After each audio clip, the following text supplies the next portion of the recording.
नमस्कार किसान भाइयों, कृषि दर्शन में आपका बहुत स्वागत है और मैं हूं आपके साथ सुनील विश्वकर्मा। किसान भाइयों, खेती किसानी को समर्पित एकमात्र कार्यक्रम कृषि दर्शन।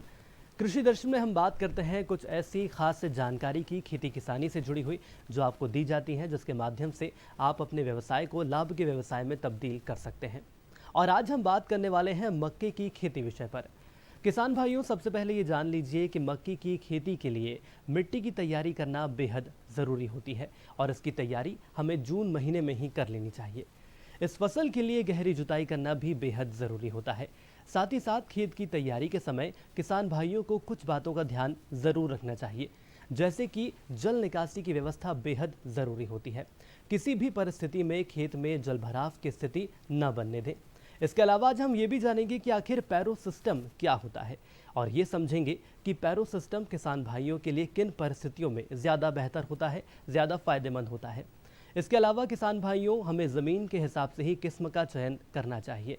साथ ही साथ यदि हम खाद की बात करें तो संतुलित खाद का हमें उपयोग करना चाहिए।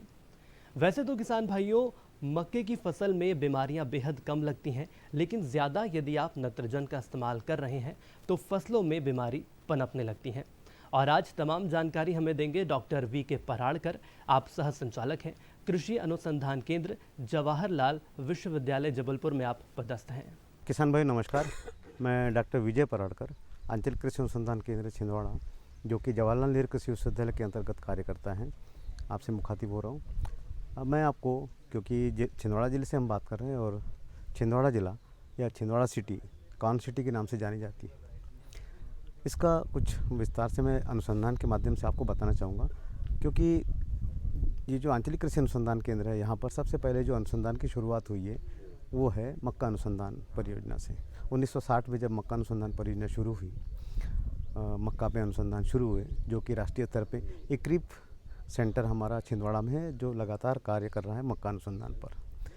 अनुसंधान में हमारे यहाँ दो धाराएं हैं, एक है प्रजनक की पोस्ट होती है और एक है सस्य शास्त्री की। इसका मतलब हम ब्रीडिंग का काम करते हैं, जो किस्मों के विकास के लिए कार्य करता है, और दूसरा है कृषि तकनीकी, जो फसल उत्पादन में कैसे तकनीक अपनाए जिससे कि किसान भाइयों का उत्पादन बढ़ पाए, इसलिए ये दूसरी स्ट्रीम काम करती है। मैं सबसे पहले आपको ये बता दूं कि इस केंद्र ने करीब 11 किस्में विकसित करके दी है, जिसको चंदन मक्का 1, 2 और 3 ये लगभग 1980 के पहले विकसित की गई थी। परंतु ये परियोजना 1980 से 1987 तक के मंदसौर शिफ्ट होने के बाद फिर बाद में वापस ये छिंदवाड़ा आई। तो 1987 से जो अनुसंधान शुरू हुए, उसके बाद में हमने जवाहर मक्का 8, जवाहर मक्का 12, जो कि सफ़ेद किस्म थी, पश्चिम मध्य प्रदेश के लिए बहुत उपयुक्त पाई गई थी और वहाँ आज भी चल रही है। परंतु हमारा जो बहुल है, जो क्षेत्र पूर्व जो मध्य प्रदेश कहलाता है, इसमें जो हमारे आदिवासी अंचल के भाई है या किसान भाई, इनका रुझान है पीला मक्का लगाने का। इसलिए अनुसंधान फिर से शुरू हुए, जिसमें जवाहर मक्का 216, एक जवाहर पॉप 11 नंबर ये विकसित की, ये दोनों पीली थी। उसके बाद में 2018 में 2019 में 3 किस्में हमने दी है शासन, मध्य प्रदेश शासन को। वो है जवाहर मक्का 215, 218 और एक जवाहर मक्का जिसको कि हाइब्रिड है, PJMH के नाम से विकसित की है। तो इसका मतलब ये हुआ कि कंपोजिट पे हमारा काम हो रहा था, संकुल किस्म में हमने काम किया है। इसके बाद में जो नया आयाम जो स्थापित किया हमने छिंदवाड़ा सेंटर से, वो है PJMH 1 नंबर और PJMH 2, जो कि चैनल में है और जो जल्द ही विकसित की जानी है। तो मैं आपसे कहना चाहता हूँ कि पब्लिक सेक्टर की पहली हाइब्रिड की किस्म जो है मक्का अनुसंधान ने राज्य को दी है, जिसका कि मुख्य उद्देश्य ये है कि हमारे आदिवासी अंचल या जो कमज़ोर किस्म जो भाई है, जिनकी लागत कम लगाकर उत्पादन लेना चाहते हैं, उनके लिए संकर बीज कम से कम लागत में उपलब्ध हो। तो आज जो प्राइवेट सेक्टर की जो किस्में हैं, जिसको बहुत सारी मल्टीनेशनल कंपनीज इसमें आ रही है, उनके बीजों के रेट या कीमतें बहुत ज़्यादा होती हैं। ऐसी दशा में पूसा जवाहर हाइब्रिड मक्का 1 ये 2019 में विकसित की गई, जिसका कि बीज का उत्पादन राज्य बीज निगम के माध्यम से किया जा रहा है। उसके साथ ही जो हमारी बीज समितियाँ हैं, इनने भी उसको अपनाया है और करीब 5 से 7 समितियाँ इसका बीज उत्पादित कर रही है और किसान भाइयों तक पहुंचाने की कोशिश कर रही है। हम उसी श्रृंखला में आगे बढ़ाते हुए इस साल हमारी PJMH2 पूसा जवाहर शंकर मक्का 2 आ चुकी है, 2 अभी विकसित की मतलब होना है, जिसका कि वैधानिकता 1 साल के बाद में हो जाएगी और नोटिफिकेशन के बाद ये किसान भाइयों को इसका बीज उपलब्ध हो जाएगा, ऐसी हम आशा रखते हैं। इनके पीछे की भावना ये है कि PJMH1 और 2 उसका दोनों का जो फीमेल लाइन है वो एक ही है। PML 93 एक लाइन्स है हमारी, उसके साथ यदि हम PML 102 का मेल या जो नर बीज का उपयोग करते हैं तो हमारा PJMH1 बन जाता है। और यदि हम 342 नंबर की एक PML की लाइन्स है, यदि उसका उपयोग करते हैं नर के रूप में तो हमारा PJMH2 बन जाता है। इसका मतलब ये हुआ कि किसी राज्य बीज निगम में कहो या विश्वविद्यालय के प्रक्षेत्र पर या किसी बीज समिति द्वारा यदि 3 इनब्रीड मेंटेन कर लेते हैं PJMH1 के लिए और 2 के लिए, दोनों किस्में हम बना सकते हैं। तो ये एक बहुत सरल और सादा तरीका होगा, क्योंकि ये सिंगल क्रॉस है। किसान भाई या समितियाँ या राज्य बीज निगम इस बीज को बनाने में बहुत आसानी से किसान भाइयों को उपलब्ध करा सकते हैं, वो भी कम कीमत में। शासन के तौर पे इसका जो रेट रखा जाता है वो 110 रुपये किलो के हिसाब से मतलब दिया जाता है। और वही यदि ये किसान के खेतों में यदि उत्पादित कर ले तो निश्चित रूप से समिति द्वारा या राज्य बीज निगम द्वारा यदि हम किसान के खेतों में करेंगे तो किसान भाइयों को भी 40 से 50 रुपये का रेट मिल जाएगा, जिससे कि आज यदि हमारा किसान भाई मक्का का उत्पादन ले रहे, निश्चित रूप से छिंदवाड़ा में बहुत बड़ा क्षेत्र है जो मक्का लग रहा है और उत्पादन भी बहुत अच्छा ले रहे हैं। यदि हम खरीफ के मौसम में छोड़ दें, रबी के मौसम में यदि हम PJMH1 का बीज उत्पादन लेते हैं तो किसान भाइयों को मैं विश्वस्त में दिलाता चाहता हूँ कि लगभग 50 रुपये प्रति किलो के हिसाब से उनको रेट मिल जाएगा, जिससे कि उतने ही उत्पादन में उनको अच्छी आर्थिक लाभ की मतलब प्राप्ति हो सकती है। तो मैं आपसे ये कहूँगा कि इन जो पब्लिक सेक्टर की जो किस्में हैं, इनको यदि हम किसान के खेतों में यदि बीज उत्पादित कर लें तो अच्छा मुनाफा भी मिल जाएगा और हमारे किसान भाइयों को कम से कम लागत में बीज की उपलब्धता हो जाएगी। ये है। दूसरा, अभी जो हमारी एक किस्म विकसित की जानी है जिसमें न्यूट्रीरिच मक्का की किस्म है, जिसको हमने जवाहर मक्का 10-14 का नाम दिया है। इसमें आयरन जिंक की मात्रा बहुतायत में पाई जाती है और ये रंगीन मक्का है। इसका मतलब ये है कि रंगीन मक्का में जो कि बैंगनी रंग की है, इसमें जो हम किसान भाई बीज उत्पादन करके या अनाज उत्पादन करके यदि बाज़ार में जाती है तो ये लगभग 150 रुपये प्रति क्विंटल का रेट हमको अधिक मिलता है। जैसे हम कहें कि 2000 रुपये आपका मक्के का बाज़ार में मूल्य मिल रहा है, तो इसमें कम से कम 2100 या 2200 तक के इसका रेट किसान भाई को मिल जाएगा। रंगीन मक्का है, इसका हमने जब देखा कि इसकी रोटी का जो स्वाद है वो बहुत अच्छा है। और आपने देखा होगा जो सामान्य मक्का की रोटी या भाकर जो होती है, यदि भाई अपने घर में उपयोग करते तो ठंडी होने के बाद में उसमें थोड़ा सा चबड़ापन या कहना चाहिए स्टार्च अधिक होने के कारण से तो मतलब चबाई करने में या खाने में थोड़ी परेशानी होती है। परंतु यदि आप जो 10-14 है, जवाहर मक्का 10-14 या जिसको न्यूट्रीरिच मटेरियल हम बोल रहे हैं, उसकी यदि भाकर खाएंगे या रोटी खाएंगे तो खाने में बहुत आसान है।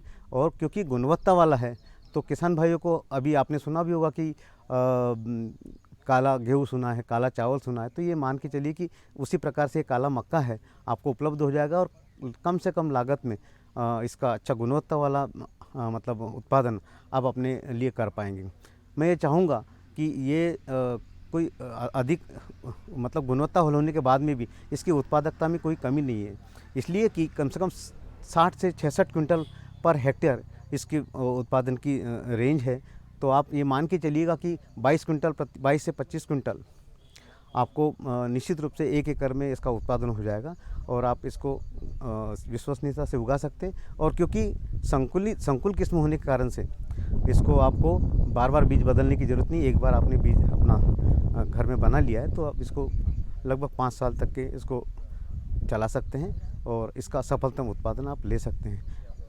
मैं निश्चित रूप से कहूँगा कि किसान भाई के लिए मक्का की फसल लेना बहुत आसान है और समझदारी से आप अच्छा उत्पादन ले रहे हैं। तो इन किस्मों को या संकर किस्म को अपनाएं और संकुल किस्म भी है उनको भी यदि अपनाते हैं तो आपको फ़ायदे की बात होगी। धन्यवाद।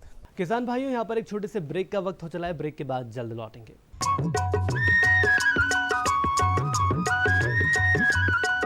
अरे सुन तो।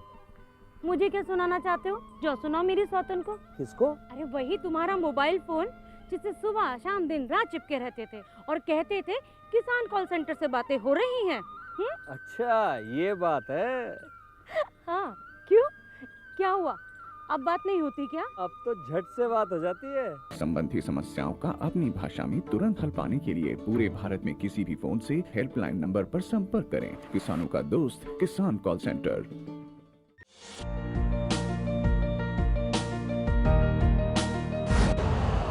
यूरिया का स्वदेशी उत्पादन 70 लाख टन बढ़ाने के लिए 6 उर्वरक संयंत्रों का उद्धार किया जा रहा है। FCIL के गोरखपुर, सिंदरी, तलचर और रामागुंडम संयंत्र, HFCL की बरौनी इकाई और BVFCL की नामरू फोर्थ। सोने पर सुहागा ये है कि देश में अब बनेगा सिर्फ नीम लेपित यूरिया, क्योंकि इससे होगा किसानों का फायदा ही फायदा। अनाज का उत्पादन 10% तक बढ़ेगा। बढ़ेगी 10 से 15% नाइट्रोजन क्षमता।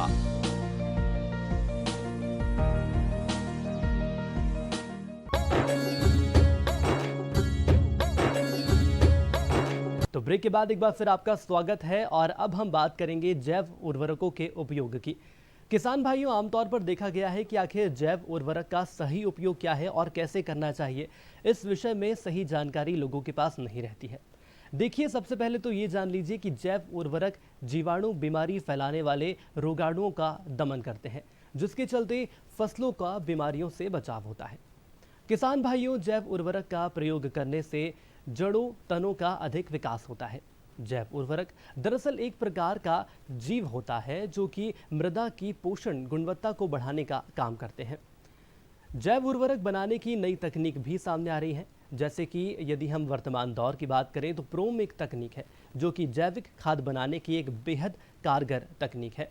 और आज इसी विषय में हमें जानकारी देंगे रंजीत सिंह राघव जी। आप मृदा वैज्ञानिक हैं और आप कृषि विज्ञान केंद्र रायसेन में पदस्थ हैं। नमस्कार किसान भाइयों, मैं रंजीत सिंह राघव, कृषि विज्ञान केंद्र रायसेन मध्य प्रदेश। किसान भाइयों, आज हम चर्चा करेंगे जैव उर्वरकों का उपयोग। इसके अंतर्गत हम जानेंगे कि कौन कौन से जैव उर्वरक किस किस फसल के लिए अनुशंसित हैं, इसके उपयोग करने से कौन कौन से लाभ हैं, कितना लाभ है, इसके बारे में चर्चा करेंगे। तो सबसे पहले किसान भाइयों, जैव उर्वरक क्या होते हैं इसके बारे में चर्चा करें। जैव उर्वरक सामान्य रूप से एक उर्वरकों की तरह है, लेकिन वो जैविक बायोलॉजिकल एक्टिविटीज़ के तहत वो बनाए जाते हैं, जिसका उद्देश्य हमारी फसलों में सूक्ष्म जीवाणुओं की संख्या बढ़ा देना, ताकि हमारी भूमि के अंदर सूक्ष्म जीवाणुओं की संख्या बढ़े, जिसके तहत जो उर्वरक हमारी भूमि के अंदर पड़े हुए हैं या वायुमंडल में जो नाइट्रोजन फिक्सेशन करने के वाले बैक्टीरिया हैं, उनको हम भूमि के अंदर पहुंचा दें। तो इस तरह का उर्वरक ही हम जैविक उर्वरक कह सकते हैं। इनके अंतर्गत बहुत सारे उर्वरक आते हैं, जिनमें कुछ प्रमुख रूप से अगर हम बात करें तो जैसे राइजोबियम कल्चर जो दलहनी फसलों के लिए उपयोग किए जाते हैं, जिसमें हम लोग सोयाबीन है, चना है, उर्द है। अगर हम खरीफ में बात करें तो जैसे खरीफ में उर्द है, मूंग है, सोयाबीन है, इन फसलों में हम दलहनी फसलों का जो फसलें हैं, तेल वाली फसलें हैं, इसमें दलहनी में राइजोबियम कल्चर का हम उपयोग करेंगे। ये राइजोबियम कल्चर जो है हमारी उपज को बढ़ाता है, साथ ही साथ नाइट्रोजन फिक्सेशन कार्य भी हमारी भूमि के अंदर करता है। तो ये लगभग 40 से 45 जो केजी पर हेक्टेयर के हिसाब से ये नाइट्रोजन फिक्सेशन का कार्य करता है राइजोबियम। और इसके साथ साथ ही जो फसल की उपज में जो वृद्धि है वो लगभग 15 से 20% उपज में वृद्धि करते हैं राइजोबियम कल्चर। दूसरा आता है अजेटोबैक्टर कल्चर। अजेटोबैक्टर का कार्य है कि हमारी जो अदलहनी फसलें हैं, अदलहनी फसल जैसे सब्जियों में अगर हम मान लें या हम दूसरी जो फसलें हैं, उनमें हम जो राइजोबियम कल्चर के अतिरिक्त जो अदलहनी फसलें हैं उसमें अजेटोबैक्टर का उपयोग करना है। और अजेटोबैक्टर का जो लाभ है, इसका लाभ है हमारी फसलों में 20 से 25 किलोग्राम प्रति हेक्टेयर के हिसाब से नाइट्रोजन फिक्सेशन कर देना। साथ ही साथ लगभग 15 से 20 किलोग्राम जो है नाइट्रोजन परसेंट को बढ़ा देना है। हमारी उपज जो है 15 से 20% बढ़ जाती है। इसके साथ साथ एंजियोस्पर्म आता है, जो अदलनी फसल जैसे धान है, बाजरा है, इन फसलों में हम इसका बीज उपचार कर सकते हैं या फिर रोपा उपचार कर सकते हैं। तो इस तरह हम जो खाद्यान्न वाली फसलें हैं इनमें इसका इस्तेमाल करना है। और इसके उपयोग करने से लगभग 15 से 20 किलोग्राम नाइट्रोजन पर हेक्टेयर के हिसाब से ज़मीन के अंदर फायदा स्थानांतरण होती है। इसके अतिरिक्त 10 से 15% लगभग उपज में वृद्धि होती है। अगला जो जैविक उर्वरक है वो है बीजीए। जिसको हम ब्लू ग्रीन एल्गी के नाम से भी जानते हैं, नील हरित शैवाल के नाम से भी। ये हमारे किसान भाई धान की फसल में, जब हमारी धान की फसल लग जाती है उसके उपरांत हम इसका उपयोग करेंगे। इसको उपयोग करने से धान में लगभग 15 से 30 किलोग्राम पर हेक्टेयर के हिसाब से नाइट्रोजन फिक्सेशन का कार्य करती है। साथ ही साथ लगभग 10 से 15-20% उपज में वृद्धि होती है। इसके अतिरिक्त कुछ दूसरे जो उर्वरक हैं, जैविक उर्वरक, जैसे फास्फोरस सॉल्युबल बैक्टीरिया जिसको हम पीएसपी बोलते हैं, इसको उपयोग करने से भूमि के अंदर नाइट्रोजन फिक्सेशन के इसमें फास्फोरस सॉल्युबल बैक्टीरिया है जो हमारी फास्फोरस डिसॉल्व करने का कार्य करती है, और भूमि के अंदर ये बैक्टीरिया जाने पे भूमि में जो नाइट्रोजन फास्फोरस फिक्स पड़ा हुआ है उसको अवेलेबल कराने का काम करता है। तो इसलिए हम इसको फास्फोरस सॉल्युबल बैक्टीरिया कहते हैं। इसके उपयोग करने से लगभग 20 से 25 किलोग्राम इसमें हमारा उपज में वृद्धि होती है, 20 से 25% उपज में वृद्धि होती है। और इसके तहत अगर हम बात करें कि इसका उपयोग कब करें, और इसमें जो उपयोग करेंगे तो हमें लगभग इसमें जो सॉइल के अंदर फिक्स फास्फेट है वो लगभग 20 से लेके और 35% तक हमारी उपलब्ध हो जाती है हमारी पौधे को। इसके अतिरिक्त आता है पोटाश सॉल्युबल बैक्टीरिया जिसको हम पीएसपी बोलते हैं। इसकी मात्रा जो हम उपयोग करेंगे उससे हमें जो लाभ होगा, लगभग जो हमारी सॉइल के अंदर फिक्स फास्फेट है, फिक्स पोटेशियम है, वो जो है लगभग 25 से 30 किलोग्राम प्रतिशत हमें लाभ मिलता है। और इससे जो उपज में वृद्धि है वो लगभग 30% की उपज में वृद्धि आती है। इसके अतिरिक्त अगर हम बात करें जिंक सॉल्युबल बैक्टीरिया भी हमारी सभी फसलों में इस्तेमाल किया जा सकता है। पोटाश सॉल्युबल बैक्टीरिया भी सही फसलों में इस्तेमाल किया जा सकता है। इसके अतिरिक्त हमारा एक सबसे इंपॉर्टेंट है माइकोराइजा, जिसको हम बाम के नाम से भी जानते हैं। ये भी हम सभी फसलों में लगभग उपयोग कर सकते हैं। इसका उपयोग जो किया जाता है वो हमें बुवाई के समय, या हम जब अंतिम बखरनी करते हैं उस समय, या हम जब रोपा ट्रांसप्लांटिंग करते हैं सब्जी का तो उस समय उपयोग करते हैं। तो इसको उपयोग करने से भी हमारी फसलों को बहुत सारे पोषक तत्व जो जमीन में फिक्स पड़े हैं उनको उपलब्ध कराने का कार्य करता है। बात आती है कि ये सूक्ष्म जीवाणु किस किस मात्रा में हम इस उपयोग करना है, कितनी कितनी उपयोग मात्रा करना है। तो अगर हम राइजोबियम कल्चर बात करें, पीएसपी कल्चर की बात करें, या हम बात करें जिंक सॉल्युबल बैक्टीरिया की या पोटाश सॉल्युबल बैक्टीरिया की, तो ये दो अवस्थाओं में मिलते हैं। एक पाउडर फॉर्म में आते हैं और एक लिक्विड फॉर्म में आते हैं। पाउडर फॉर्म जो अवस्था में आते हैं उसका उपयोग हमें 20 ग्राम प्रति किलो बीज के साथ बीज उपचार करके किया जा सकता है। इसके अतिरिक्त 10 ml जो लिक्विड अवस्था में आते हैं, तरल में आने लगे हैं आज बाज़ार में, तो जैसे इफ्को का है, NFL का है, IRI का है, ये तमाम संस्थान जो है जैविक उर्वरक बनाती हैं। तो इनको उपयोग हम लगभग 10 ml प्रति किलो बीज के साथ बीज उपचार कर सकते हैं। साथ ही साथ हमें ये भी देखना है कि जो बीजीय है इसकी मात्रा लगभग 4 किलोग्राम पर एकड़ के हिसाब से जाती है। इसका उपयोग रोपाई के लगभग 10 से 12 दिन के अंतराल पे हमें करना है और उसमें पानी को हमें रखना है। इसका उपयोग करने से हमें ये फ़ायदा रहेगा कि जो वातावरण में नाइट्रोजन फिक्सेशन करने वाला नाइट्रोजन है उसको फिक्स करने वाला बैक्टीरिया इस ग्रीन ब्लू एल्गी के साथ में रहता है, वो हमारी जल के अंदर नाइट्रोजन फिक्सेशन धान में करता है, जिसकी वजह से एक्स्ट्रा हमारी फसल को नाइट्रोजन मिलती है। इसके अतिरिक्त कुछ हार्मोन्स भी ये सूक्ष्म जैविक उर्वरक हमें उपलब्ध कराते हैं, जो फसल को मिलने के बाद उसमें बढ़वार, उसमें चमक, ये सब चीज़ें उसके अंतर्गत आती हैं।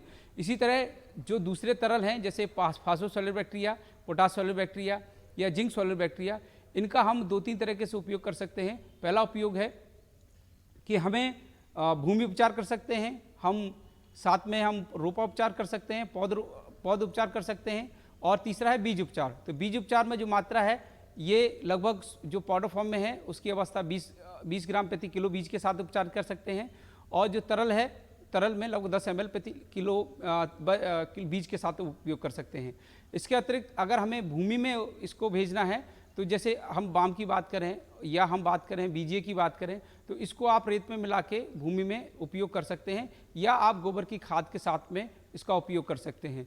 4 किलोग्राम बीजीए को आप गोबर की खाद के साथ मिलाइए, 10 से 12 दिन बाद इसको सीधा खेत में अंदर ट्रांसप्लांटिंग फेंक देंगे। ट्रांसप्लांटिंग के बाद तो हमारी फसल जो है बढ़वार आएगी, अच्छा उत्पादन होगा। इसी तरह बाम का भी उपयोग हमें रेत या मिट्टी या गोबर की खाद या वर्मी कंपोस्ट के साथ मिला के इसको 4 किलोग्राम प्रति एकड़ के हिसाब से हमें अंतिम बखरनी के समय हम खेत में डालेंगे, तो हमारे खेत को बहुत सारे जो पोषक तत्व जमीन के अंदर पड़े हुए हैं उनको उपलब्ध हो जाएंगे।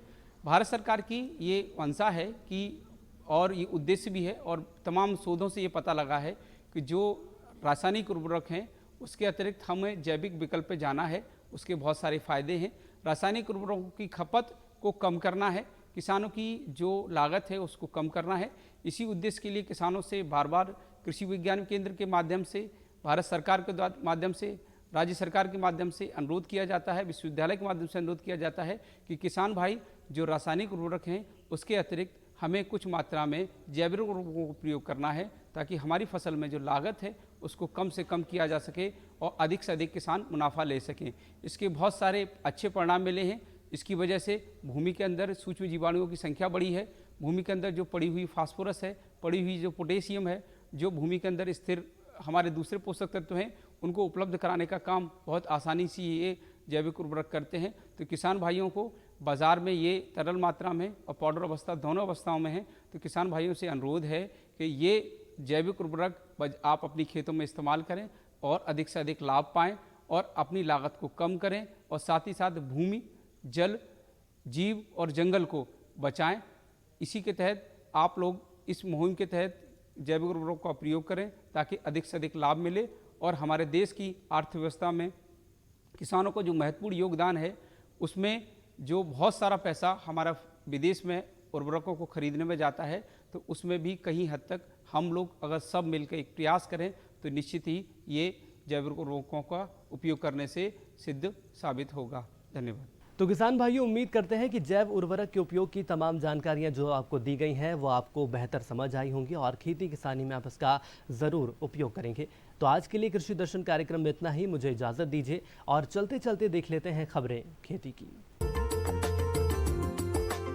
नमस्कार किसान भाइयों, स्वागत है आप सभी का खबरें खेती में। आइए पहले नजर डालते हैं मुख्य समाचारों पर। प्रदेश के 14 जिलों में कम वर्षा, पशुपालन योजनाओं में अग्रणी प्रदेश, किसानों को सिंचाई के लिए सब्सिडी, सोयाबीन को सफेद सूंडी से बचाए और तिल को गाल मक्खी से बचाए।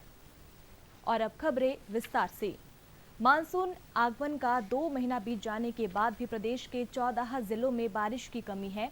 प्रदेश के जिन 14 जिलों में कम बारिश हुई है उनमें 2 जिले अलीराजपुर और झाबुआ पश्चिमी क्षेत्र के हैं, जबकि दतिया, डिंडोरी, दमोह के पश्चात सभी 9 जिले पूर्वी क्षेत्र के हैं। रीवा, सतना, सीधी, शहडोल, उमरिया, कटनी, सिंगरौली, टीकमगढ़ जिलों में 17 से 47% कम बारिश हुई है।